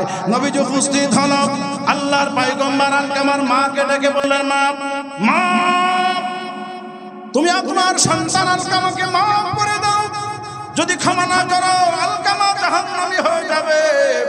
মা বলে, ইয়া রাসূলুল্লাহ, আলকামা জাহান্নামে গেলে আমার আপত্তি নাই, আলকামা জাহান্নামে গেলে আমি মা বড় খুশি হব। এত কষ্ট আলকামা আমাকে দিয়েছে, আমি মা এত কষ্ট পেয়েছি, আমার কলিজাটা রক্তাক্ত হয়ে গেছে, আমি আলকামারে ক্ষমা করতে পারি না। আল্লাহর পয়গম্বর বলে, মাগো, আমি যদি তোমার সন্তানকে শাস্তি দিই তুমি সহ্য করতে পারবে না, হিসাব কিতাব করে দেখো, চিন্তা ভাবনা করে দেখো, আপনার আলকামার আযাব তুমি বরদাস্ত করতে পারবে কিনা। দুইটা অপশন, একটা হলো হয় আলকামাকে মাফ করে দাও, তা না হলে প্রস্তুত হয়ে যাও, আমি রাসূল আলকামাকে দুনিয়ার মধ্যে শাস্তি দিতে চাই। আলকামার মা কঠিন, কখন ওই মাফ করবো না, ইয়া রাসূলুল্লাহ, আপনি তাকে জবাই করে ফেলুন, আগুনে পোড়ায় দিন, তারপরেও ক্ষমা করব না। আল্লাহর নবী সাহাবায়ে কেরামকে বলে, সাহাবীরা রে কাষ্ঠ জোগাড় করো, আগুন জ্বালায় দাও, আলকামার লাশটা নিয়ে আসো। আমি নবী নিজের হাতে আলকামাকে আগুনে পোড়ায় মারতে চাই। দুনিয়ায় মায়ের সাথে অন্যায় করেছে, আমি নবী জীবদ্দশায় তাকে শাস্তি দিতে চাই, দুনিয়ায় শাস্তি দিয়ে তাকে আমি বেগুনাহ করে নিতে চাই। বিশ্ব নবীর সাহাবীরা কাঠ জোগাড় করে আগুন জ্বালায় দিল। আমার ভাইয়েরা, দাউ দাউ করে আগুন জ্বলছে, কেরোসিন তেল ঢেলে দেওয়া হলো, আগুনের মাত্রা তাপমাত্রা বেড়ে গেছে। বিশ্ব নবী বলে, সাহাবীরা যাও আলকামার লাশটা নিয়ে এসো। সাহাবায়ে কেরাম যখন ঘর থেকে আলকামার লাশটা নিয়ে আসছে, আল্লাহর নবী পায়ের দিকে ধরে আলকামাকে যা আগুনের মধ্যে ফেলে দিবে, মা চিৎকার করতে করতে এসে নবীজির সামনে দাঁড়ায় গেল। ওগো নবীজি, আপনি আমার সন্তানকে আমার সামনে আগুনে ফেলে দিবেন না। আমি তো সেই মা 10 মাস ধরে গর্ভে রেখেছি। ও পয়গম্বর, আলকামা কতবার আমার বুকে লাথি মেরেছে, আমার বুকে ঘুষি মেরেছে, আমি মা অস্থির হয়ে গেছি, বেতায় কাতর হয়ে গেছি। আমি ঘরের বালিশের সঙ্গে মুখটা চেপে ধরে চোখের পানি ফেলে কেঁদেছি। ও পয়গম্বর, অস্থির হয়ে গেছে, সহ্য হয় না। আমি ঘরের জানলা রড ধরে ঘরের খুঁটি ধরে দাঁড়ায় থেকেছি, তাও পারি নাই। হাঁটাচলা করেছি, পায়চারা করেছি, আমার আলকামা এত কষ্ট আমাকে দিয়েছে। যখন সে দুনিয়ায় এসেছে, আমি মা আলকামার সুন্দর চেহারা দেখার সঙ্গে সঙ্গে অতীতের সব কষ্টের কথা আমি মা ভুলে গেছি। সেই সন্তান যদি আমার সামনে আগুনে পড়ে, আমি মা সহ্য করতে পারবো না। আমি আল্লাহর রাস্তে মাফ করে দিলাম। ইয়া রাসূলুল্লাহ, আপনি কখনো আমার সামনে আলকামা আগুনে ফেলতে পারেন না। হাদিসের কিতাবে উল্লেখ করেছে, মা যখনই বলেছে, ওগো নবী আমি আলকামাকে মাফ করে দিলাম, মাফ করার কথা বলতে দেরি আলকামার মুখ দিয়ে কালিমা জারি হয়ে গেছে। আর জোরে কেন আল্লাহু আকবার। এ মুসলমানেরা, একটা সামান্য অপরাধের কারণে যদি আপনার বেঈমান হওয়ার সম্ভাবনা থাকে, আজকে যাদের মা বাবা বেঁচে আছে, যুবকরে খবরদার মাকে কষ্ট দিবি না। মাকে কষ্ট দিলে আমার আল্লাহর আরশে আজিম পর্যন্ত গরম হয়ে যায়। কথা বলে ঠিক না বেঠিক আমার ভাইরা? মসজিদে নববীতে বিশ্ব নবী মেম্বারে বসে বক্তৃতা করছেন। এক পর্যায়ে রাসূল বললেন, তোমাদের আব্বা মা যদি কেউ বেঁচে থাকে, শুনে রাখো, তোমার আব্বা মা তো তোমাদের জন্য জান্নাতের দরজা অথবা জাহান্নামের দরজা। সাহাবায়ে কেরাম কিংকর্ত বিমূঢ় হয়ে চুপ করে তাকিয়ে থাকলেন। নবী, এটা তো বুঝতে পারলাম না, আব্বা মা কেমনে জান্নাতের দরজা হয় আর জাহান্নামের দরজা হয়, একটু বিশ্লেষণ করে বুঝিয়ে দিলে ভালো হবে। নবীজি বললেন, শোনো, যদি তোমার আব্বা মা তোমাদের আচরণে সন্তুষ্ট থাকে, তোমাদের জন্য জান্নাত ওয়াজিব হয়ে যাবে, জান্নাতের দরজা ওপেন হয়ে যাবে। আর তোমাদের কার্যকলাপে আচার আচরণে আব্বা মা বেজার হয়ে যায়, জীবনের সব আমল বরবাদ হয়ে যাবে, তোমাদের জন্য জাহান্নাম ওয়াজিব হয়ে যাবে, তোমরা জাহান্নামে চলে যাবা, জাহান্নামের দরজা ওপেন হয়ে যাবে। মুহতারাম হাজিরিন, রাসূল আরো বলেছেন, আব্বা মা হয়তোবা তোমাদের জন্য জান্নাত অথবা জাহান্নাম। অন্য হাদিসের মধ্যে এসেছে, আল্লাহর সন্তুষ্টি অসন্তুষ্টি নির্ভর করে আব্বা মার সন্তুষ্টি আর অসন্তুষ্টির উপরে। প্রিয় হাজিরিন, একটু জিকির করেন লা ইলাহা। আমি মহিলা প্যান্ডেলে আমার মা বোনদের দৃষ্টি আকর্ষণ করছি, বারবার স্টেজে অনুরোধ করা হচ্ছে, স্টেজ থেকে আপনাদের প্যান্ডেলে জায়গা সংকুলন হচ্ছে না।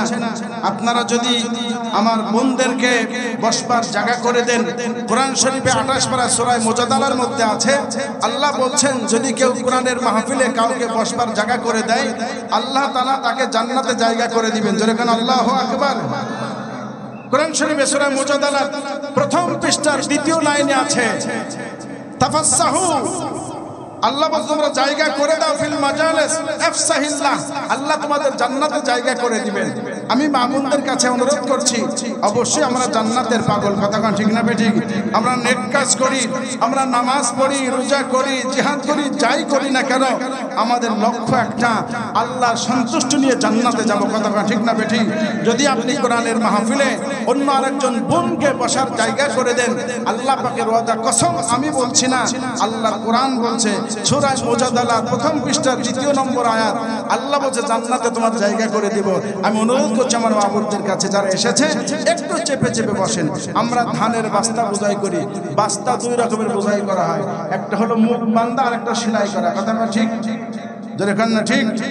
সেলাই করা বস্তায় কিছু ঢুকানো যায় না, কিন্তু মুখ বান্ধা বস্তা হলে মুখ খুলে দিয়ে আরো কিছু ধান দেওয়া যায়, যায় না? যায় না? দিয়ে সেলাই করে দেওয়া যায় না? যায় না? তো যদি জায়গা সংকলন নাই হয়, আমরা অন্তত নিজেদের উদারতা প্রদর্শন করি, আমরা সেই সেলাই করার মতো একটু চেপে চেপে গায়ে গায়ে মিলে বসি অল্প সময়। কথাটা ঠিক না বেঠিক? এক সময় সিনেমা হলে, যাত্রার প্যান্ডেলে অনেক পরিশ্রম করে আমার যুবক ভাইরা গান বাজনা শুনতে যেত। কথাটা ঠিক না বেঠিক? আমাদের স্কুলে, গোয়ালপাড়া স্কুলে গান হচ্ছে, যাত্রা গান। ওরে বাবা, এত মানুষের ভিড়, রাস্তাঘাটে পা দেওয়ার জায়গা নাই।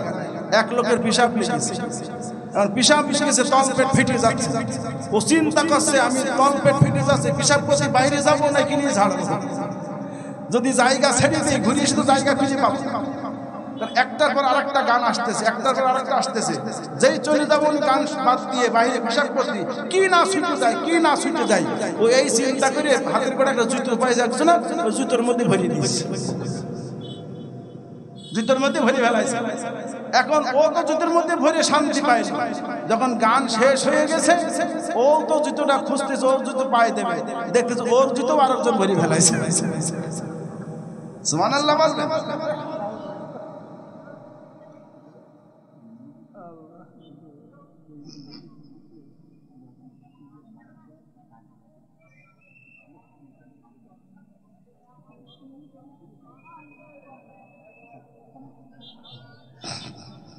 কিন্তু কোরআনের মাহফিলে যারা আসে ওযু করে আসে, পবিত্র হয়ে আসে। কথা ঠিক না বেঠিক আমার বন্ধুরা? ওয়াজের মাহফিলে এরকম পরিবেশ তৈরি হয় না। আলহামদুলিল্লাহ, যারা আসে ওদের সম্পর্ক থাকে আল্লাহর সাথে, ওদের সম্পর্ক থাকে রাসূলের সাথে, ওদের সম্পর্ক থাকে মসজিদের সাথে। কথা ঠিক না বেঠিক আমার ভাইরা? আর জোরে বলে ঠিক না বেঠিক? মোহতারাম হাজিরিন, 1 নম্বর বলছিলাম নেশা করে যারা মদ দাড়ি খায়, 2 নম্বর হচ্ছে যারা মাতা পিতার সাথে নাফরমানি করে, এদের জন্য জান্নাত হারাম। 3 নম্বর হচ্ছে আত-তায়ুসুল্লাযী ইউকিরু ফি আহলিয়াল খুবুস, ওই দায়ুস পুরুষ। আমরা সারা জীবন কিন্তু মহিলাদের গালি দিই, দায়ুস বলে মহিলাদের গালি দিই। ভালো করে শোনেন, দায়ুস কিন্তু মহিলা নয়, দায়ুস হলো পুরুষ লিঙ্গ, পুরুষদেরকে দায়ুস বলা হচ্ছে। অর্থাৎ একটা সংসারে যে কোনো একজন পুরুষ জিম্মাদার হয়, হয় বাবা, নাই বড় ভাই, নাই বড় ছেলে, অথবা মেয়ের স্বামী। কথাটা ঠিক না বেঠিক? আল্লাহর নবীর এই হাদিসের ব্যাখ্যা করতে যায় মুহাদ্দিসরা 4 জন পুরুষকে দায়ুস বলেছেন। জোরে কোন কয়জন পুরুষ? কান লাগিয়ে শুনে মুখস্থ করে নিয়ে যান। 4 জন পুরুষকে দায়ুস বলেছেন। 1 নম্বরে বাবা, 2 নম্বরে স্বামী, 3 নম্বরে বড় ভাই, 4 নম্বরে বড় ছেলে। এই 4 জনের যে কোনো একজন সংসারের অভিভাবক হয়। বাপ যদি মারা যায়, মেয়ের জিম্মাদার তার স্বামী হয়। স্বামী যদি না থাকে, বড় ভাই জিম্মাদার হয়। বড় ভাই যদি না থাকে, পরিবারের বড় ছেলে অভিভাবক হয়। কথা ঠিক না ঠিক? তাদের অধীনস্থ নারীরা যারা বেপর্দায় চলে, পেট পিটে চামড়া বের করে দিয়ে রাস্তায় বের হয়, যুবকদেরকে আকৃষ্ট করার জন্য, আছে না নাই? কুসুমপুর সরপুর এলাকায় মনে হয় নাই? এই এলাকার মা চাচিরা সবাই ভদ্র হয়ে গেছে, তাই না ভাই? এরা তো কেউ বেপরদায় চলে না, ওরা পেট পিটে চামড়া বের করে দিয়ে রাস্তায় চলে না মনে হয়। কতক্ষণ না ঠিক না বেটি? বাংলাদেশে ইন্টারন্যাশনাল সুন্নত হয়ে গেছে।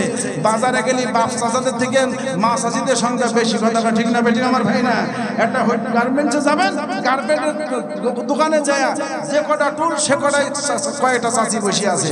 আপনারা কিছু কিনতে হলে ওদের ঘাড়ের উপরে হাত দিয়ে কেনা লাগবে। যেরকম আছে না না? কাঁচা বাজারেও চাচিরা, জুতোর দোকানে, কাপড়ের দোকানে। আগে তো কাঁচা বাজারে যেত না, এখন কাঁচা বাজারেও চাচিরা যাচ্ছে। কথা ঠিক না বেঠিক আমার ভাইরা? এখন বলেন, যে সমস্ত চাচিরা সংসারমুখী হয়ে চাচিদেরকে বাজারে পাঠায় বিড়ি কিনতে, বাজার করতে, দোস্ত আপনি ওই আসামি হয়ে যাবেন। আপনার অধীনস্থ নারীরা যদি বেপরদায় চলে, তাহলে আপনি কিয়ামতে আল্লাহর আদালতে আসামি হয়ে যাবেন। কথা ঠিক না বেঠিক আমার ভাইরা? আমি তরজমাতুল বাব হিসাবে হাদিসে তরজমা শুনেছি তো বাবা, বারবার বললে তো মানুষ খেপে যাবে। এবার আসলে আমার মৌলানা চলে আসে।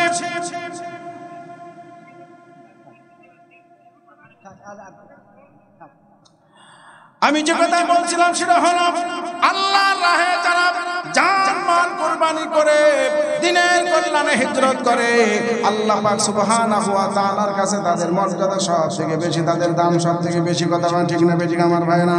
আরো জোরে বলেন না ঠিক না বেঠিক? আপনি ঘটনা পড়লে বুঝে যাবেন। আমর ইবনে জামুর কথা আমি বলছিলাম আমার ভাইরা, প্রতিবন্ধী সাহাবী ছিলাম, আল্লাহর দ্বীনের জন্য জান মাল কুরবানি করার কারণে বিশ্বনবী তাকে বুকের সঙ্গে জড়ায় কপালে চুম্বন করেছে। কথা বলে ঠিক না বেঠিক আমার ভাইরা? এবার আসেন নবীর প্রিয় সাহাবী আবু বকর রাদিয়াল্লাহু তাআলা আনহু, যারা মক্কা মদিনায় গিয়েছেন, আমি আপনাদের মক্কা মদিনায় নিয়ে যেতে চাই। একটু কান লাগায় শোনেন আমার ভাইরা। মক্কা মদিনার হেরেমের চতুর্পাশে বিশাল বড় বড় বিল্ডিং আছে আমার ভাইরা। আর জাবালে ওমর আছে, এই জমিটার মালিক হলো ওমর রাদিয়াল্লাহু তাআলা আনহু। হিলটন টাওয়ার আছে, হিলটন টাওয়ারের মধ্যে একটা মসজিদ আছে, মসজিদে আবু বকর। এই মসজিদ প্রমাণ করে জায়গাটা আবু বকরের ছিল। ওর একটু পাশে মিসফালায় যাওয়ার মধ্যে যারা যাবেন আগামীতে হজে তারা আমার এই বর্ণনা শুনে যেতে পারেন। মিসফালায় যাওয়ার জন্য হিলটন টাওয়ার আর মক্কা টাওয়ারের মাঝখান দিয়ে যেতে হয় আমার ভাইরা। কাবার থেকে বের হলে 87-88 নম্বর গেট দিয়ে বের হলে সোজা হিলটন টাওয়ারের মাঝখান দিয়ে আপনাকে মিসফালায় যাওয়া লাগে আমার ভাইরা। হিলটন টাওয়ার হলো 128 তলা ভবন, ওর মধ্যে একটা মসজিদ আছে, মসজিদের নাম হলো মসজিদে হযরতে আলী। এই মসজিদ প্রমাণ করে এই জায়গাটার মালিক হযরতে আলী ছিলেন। 128 তলা, হিলটন টাওয়ার হলো 30 তলা, জাবালে ওমর জায়গাটার মালিক ওমর ছিলেন। আমার বন্ধুরা, গত বছর সৌদি আরবের উম্মুল কোরা বিশ্ববিদ্যালয়ের একজন প্রফেসর, উনি বাংলাদেশ সফর করছিলেন আমার ভাইয়েরা। ওনার সঙ্গে বাগেরহাটে একটা মাহফিল আমি মেহমান ছিলাম, অনেক ওলামায়ে কেরাম বাংলাদেশের। আমরা মোংলা বন্দরে ঘুরতে গিয়েছি আমার ভাইয়েরা। আমরা ট্রলারের উপরে বসে ওই শায়েখরা জিজ্ঞাসা করলাম, শায়েখ আপনার বাড়ি কাবার থেকে কত দূরে হবে? উনি বললেন আমার বাড়িটা যেখানে কাবা শরীফ থেকে 2 কিলোমিটার হতে পারে। আমরা জানতে চাইলাম আপনার বাড়ি যেখানে এই জমিগুলোর দাম কেমন হতে পারে? উনি বললেন আমার বাড়ির জমিটা ভিটার এত দাম, 1 স্কয়ার ফিট জমি যদি কাউকে কিনতে হয় তাহলে 1 ফিট স্বর্ণ দেওয়া লাগবে, অর্থাৎ 1 ফিট সোনা সমান 1 ফিট জমি। 1 ফিট জমির দাম হলো 1 ফিট সোনা, এত দাম। আমরা বললাম তাহলে কাবার হেরেমের আশপাশে যে জমিগুলো আছে এই জমিগুলোর দাম কেমন হতে পারে? উনি বললেন এই জমি বেচার কথাও বলা যাবে না, সমগ্র আরবের মধ্যে কাবার হেরেমের জমি কেনার লোকও নাই, বেচার কেউ নাই। চিৎকার করে বলুন আল্লাহু আকবার। আল্লাহর নবীর বাড়ি যেখানে, ওই জায়গায় হলো জাবালে আবু কুবাইস, যেই পাহাড়ের গুহায় আমার নবীকে আবু জেহেল বন্দী করে রেখেছিল। খাবার দিত না, পানিও দিত না। খাবারের কষ্টে, পানির কষ্টে আল্লাহ নবীর পেটের পায়খানাটা ছাগলের নাদির মতো হয়ে গিয়েছিল। এত কষ্ট আমার নবীকে আবু জেহেল, এই নরদম পশু আমার নবীকে দিয়েছে।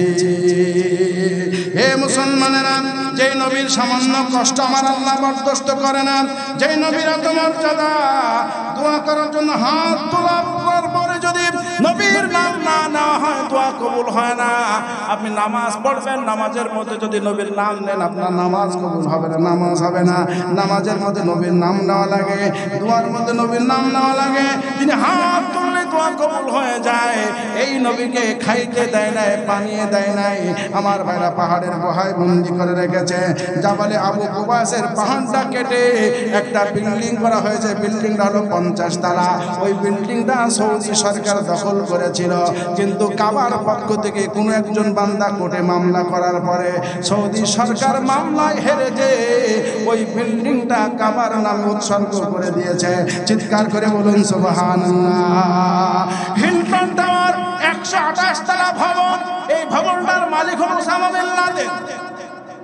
উনি নিজে তৈরি করেছিলেন। 8 বছর উনি এই বিল্ডিং এর ভাড়া নিয়েছেন। 8 বছর পরে কাবার নাম ওয়াকফ করে দিয়েছেন। এই বিল্ডিং গুলোতে বাংলাদেশের শিল্পপতিরা যায়, আমাদের মতো গরিব হাজিরা হজ করতে গেলে ওই বিল্ডিং এ জায়গা পায় না। যার যদি হজের প্যাকেজ 3 লাখ হয়, ওরা 10 লাখ টাকা দিয়ে যায়, ওই বিল্ডিং গুলাই থাকে। ওরা ধনী, ওরা নিচে নামে না। যখন কাবা শরীফে ইমাম নামাজ পড়ায়, ওই বিল্ডিং এ যারা থাকে ওই জায়গায় ওদের পিছনে ইক্তেদা করে, ওরা বিল্ডিং থেকে কখনো নিচে নামে না। হাই প্রোফাইল কোটিপতিরা ওই জায়গায় থাকে, গরিব যারা ওরা একটু দূরে থাকে, একেবারে কাবার সাথে, হিলটন টাওয়ার, মক্কা টাওয়ার একেবারে কাবার পাশেই, 100 হাত দূরে, কাবা শরীফ থেকে 100 হাত দূরে ওই বিল্ডিং গুলোতে কোটিপতিরা থাকে। 3 লাখ টাকা প্যাকেজ হলে ওদের জন্য ওই বিল্ডিং এ 10 লাখ টাকা প্যাকেজ। ওরা 40 দিন থাকবে না, ওরা 45 দিন থাকবে না, ওরা থাকবে 1 সপ্তাহ, ওরা থাকবে 10 দিন, ব্যস্ত, এত সময় থাকার টাইম নাই। আমরা বলি আমরা কাবার মহব্বতে, রসুলের মহব্বতে 40 কানে 2 মাস হলেও ভালো হয়, 1 বছর হলেও ভালো হয়, যত বেশি থাকা যায়। কথা ঠিক না বেটি? কেন কাবা শরীফ থেকে বিদায় হওয়ার সময়, বিদায় তওয়াফ করে যখন মুসলমানরা ফিরে আসে, কেউ আসতে পারে না।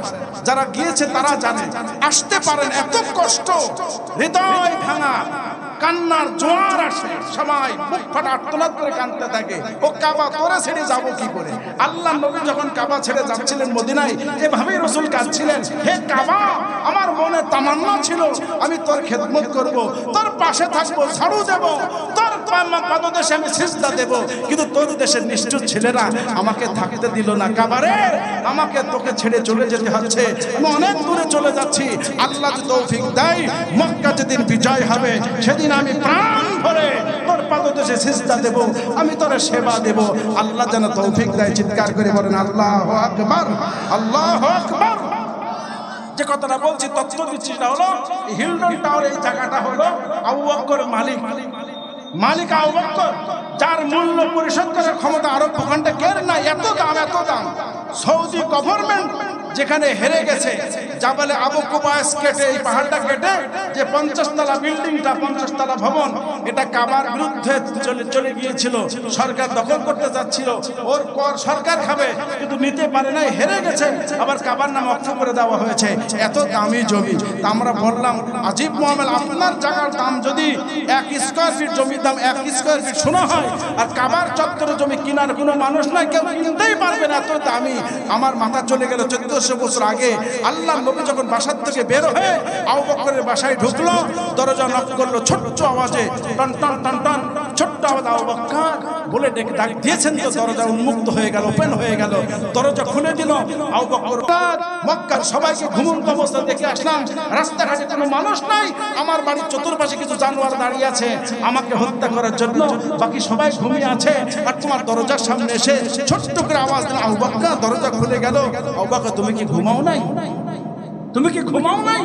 আবু বকর ফেলফেল করে কেঁদে দিয়ে বলে, ইয়া রাসূলুল্লাহ, শুধু এটা আজকে নয়, যেদিন নির্দেশ হয়েছে, কোরআন শরীফে সূরা তাওবার আয়াত নাযিল হয়েছে, আল্লাহর পক্ষ ঘোষণা, হিজরত করে চলে যাও, মদিনা ইসলাম প্রতিষ্ঠা করো, মদিনা ইসলাম শক্তিশালী হবে, এরপরে মদিনাতে অভিযান পরিচালনা করবা, এক একটা দেশ বিজয় হয়ে যাবে।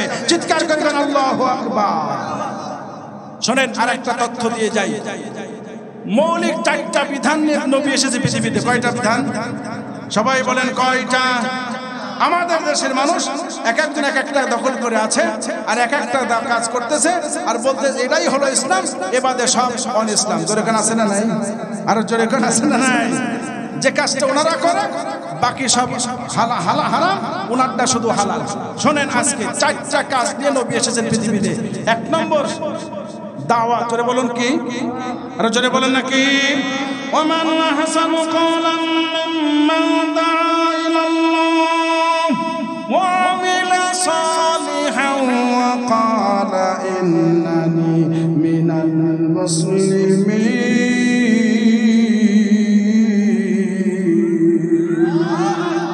এই আয়াত থেকে দাওয়াত, আল্লাহর পক্ষ থেকে আল্লাহ বলা মানুষকে আল্লাহর দিকে ডাকে। এই দাওয়াতের সিস্টেম যদি এটা না যে গাড়ি বোঝা নিয়ে মসজিদে যেতে হবে, কথা ঠিক না বেঠিক আমার ভাই? আরো জোরে বলুন না ঠিক না বেঠিক? এই আয়াতটা নাজিল হয়েছিল হযরত বিলালের শানে। বিলাল আজান দিতেন, বিলালের আজান শুনে আরবের মানুষ পাগল হয়ে মসজিদে ছুটে আসতো। এজন্য বিলালের প্রশংসায় আয়াত নাজিল হয়েছে। এই আয়াত দ্বারা প্রমাণিত আজানও হলো দাওয়াত, কথা ঠিক না বেঠিক? আজানও কি দাওয়াত? বক্তার ওয়াজ এটাও দাওয়াত, মুজাহিদের তলোয়ার এটাও দাওয়াত, কথা ঠিক না বেঠিক? যে ব্যক্তি যেভাবে একজন বেঈমানকে ইসলামে দাখিল করবে, সেটাই হলো দাওয়াত, কথা ঠিক? আর জোরে বলেন। সুতরাং